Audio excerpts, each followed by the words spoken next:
D'accord, parfait. Donc, nous pouvons commencer. Et donc, les titres de cette session, c'est anticiper et les taxes de séjour de cette année. Et les taxes de séjour et l'automatisation pour une gestion immobilière simplifiée. Parce que donc, les taxes de séjour sont calculées automatiquement et votre client doit les payer à travers de notre link directement. Donc, vous êtes aussi déjà au-dedans de la session. Donc, aujourd'hui, c'est moi qui présente avec Madeleine from Guesty et moi de Check-in. Et à propos de cette session, nous allons voir juste une petite introduction à la taxe de séjour et l'importance de la même taxe de séjour, si elle est obligatoire et dépendant de votre région et pays en général et les conséquences légales et les calculs et collectes de la taxe de séjour, les obligations légales et les pratiques les meilleures. Et les défis de calculer manuellement de la taxe de séjour et les risques associés. Donc, nous avons déjà dit que la calculation est faite automatiquement pour notre partie. Donc, on ne devrait pas la faire manuelle. Et l'automatisation est avec check-in. Donc, notre entreprise qui s'appelle Check-in propose une solution pour automatiser l'enregistrement et tout à fait améliorer l'expérience des clients et dans les hôtels et locations de vacances.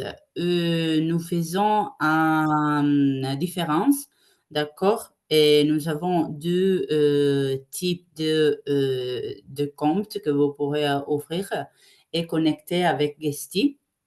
Donc, la différence entre les hôtels et les locations de vacances, c'est-à-dire les appartements. D'accord? Si vous avez un villa, si vous avez chaque type d'hébergement est distingué dans deux catégorisations. Donc, hôtel et appartement ou location vacances. Et est-ce que vous pouvez voir, nous avons un numéro hôte des propriétés qui nous fait confiance et ça sont les logos de notre client les plus grands, Smart Rental, Holidoo. Je suis sûre que vous connaissez cette logo. Et nous avons, comme vous pouvez voir, et nous ne sommes pas seulement en Europe. Donc, Check-in, c'est une entreprise qui naît en Espagne, mais maintenant nous sommes en Amérique. Voilà, vous pouvez voir, notre marché principal, c'est l'Espagne, comme vous pouvez comprendre, et depuis l'Italie, troisième sera la France, d'accord? Et nous sommes actuellement dans 45 pays.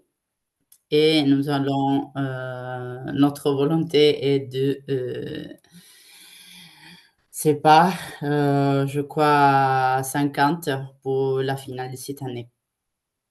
Donc, ça, c'est les processus de enregistrement automatisé. Donc, et pour confirmation de la réservation, nous pensons dans la synchronisation de la même réservation. Donc, vous aurez tous les réservations dans Guesty, d'accord? Nous faisons la synchronisation dans Check-in, donc nous recevons la confirmation de la même réservation et depuis, nous envoyons un link pour faire l'enregistrement en ligne. Donc, les clients doivent cliquer dans les links et compléter les informations personnelles, donc nom, prénom, etc. Donc, les clients peuvent faire aussi la vérification d'identité à travers le scan de photos ou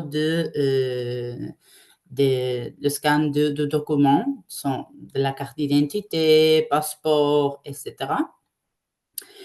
Et nous pouvons aussi percevoir des dépôts, d'accord? Et donc, c'est pas un vrai épargnement, mais c'est justement un bloc d'argent dans la compte du client et que nous retournerons automatiquement 7 jours après le check-out, d'accord? Et aussi, vous pouvez créer, et ça c'est gratuit, des contrats et des services. Donc, obtenir la signature du client à la finale de ce contrat et envoyer aux autorités et génération de documentation, d'accord, des preuves de registration pour les autorités. Et aussi, nous pouvons les envoyer des codes d'accès si vous avez un système installé dans votre hébergement. Donc, ils peuvent voir les codes d'accès seulement depuis la registration. D'accord? So, euh, chaque, chaque fonction, d'accord, et les clients vont le voir directement au-dedans du même check-in, du même link en ligne, d'accord? Donc, check-in n'envoie pas un link ou une page ou un courriel pour faire tous ces passages. C'est seulement un link et il doit faire la vérification, les dépôts, signer les contrats et seulement au final les codes. Il peut voir les codes. Chaque fonction, c'est justement optionnel. D'accord? Donc, la seule chose, c'est obligatoire, c'est l'enregistrement online, donc le check-in online. Et la vérification d'identité, les dépôts et les codes d'accès. Et ce sont des services premium. Donc, vous trouvez les prix. Ce sera plus ou moins 5 euros, d'accord, par mois pour chaque hébergement.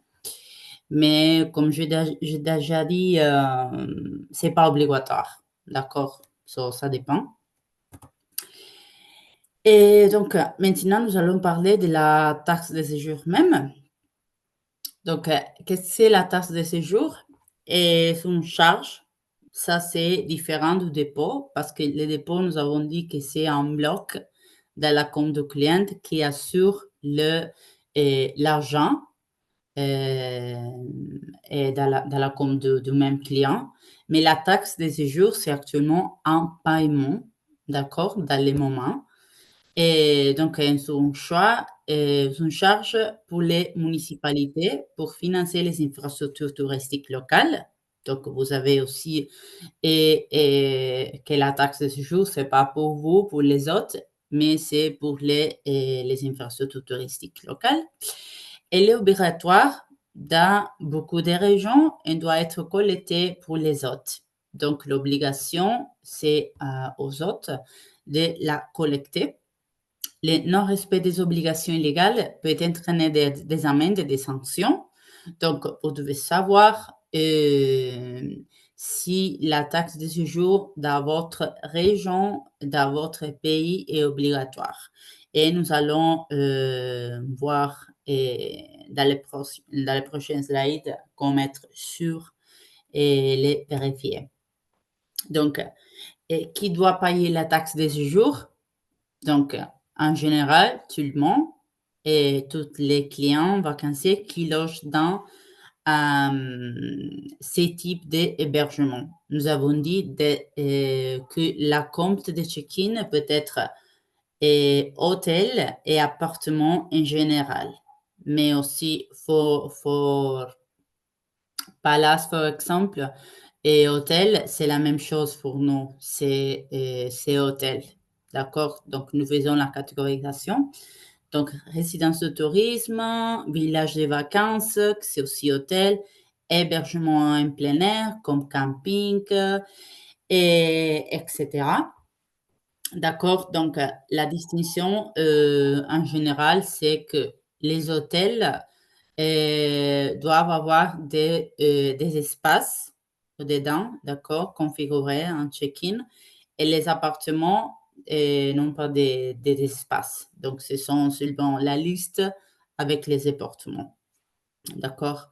Donc, par exemple, pour les comptes type hôtel, nous avons les espaces. Donc, nous pouvons envoyer, par exemple, les codes pour la chambre 1, la chambre 2, la chambre 3, etc. Pour les appartements, c'est pas comme ça. Donc, pour les appartements en relation au code, nous envoyons les codes pour entrer dans les appartements en total, en général.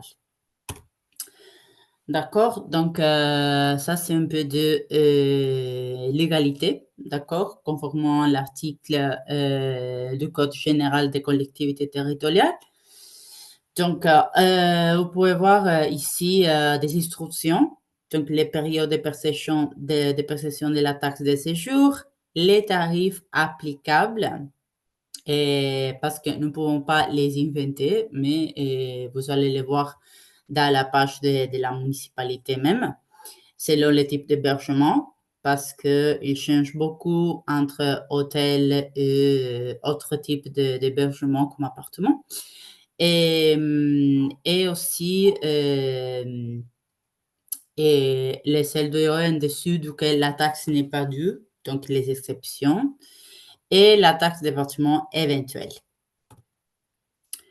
Donc, calculer la taxe de séjour en France, c'est pas facile parce que nous avons que chaque municipalité a pris un prix différent et aussi des pourcentages. Donc, quelle information doit être considérée et calculée? Nous avons déjà dit en fonction du type d'hébergement, très important de la localisation. C'est pas les mêmes prix avoir un hébergement, un hôtel à Paris et avoir un hébergement à Nice. C'est complètement différent. Et de prix pour de la nuit. Donc, les clients, quand il va cliquer dans les links, il va trouver directement les prix à payer, d'accord? Et selon les types d'hébergement, la localisation et les nuits, d'accord? Donc, si ce sont 2 personnes, 3 personnes qui restent pour pour 3 journées, d'accord? Il va voir directement le total. Donc, comment vous pouvez trouver et les instructions officielles sur la taxe de séjour.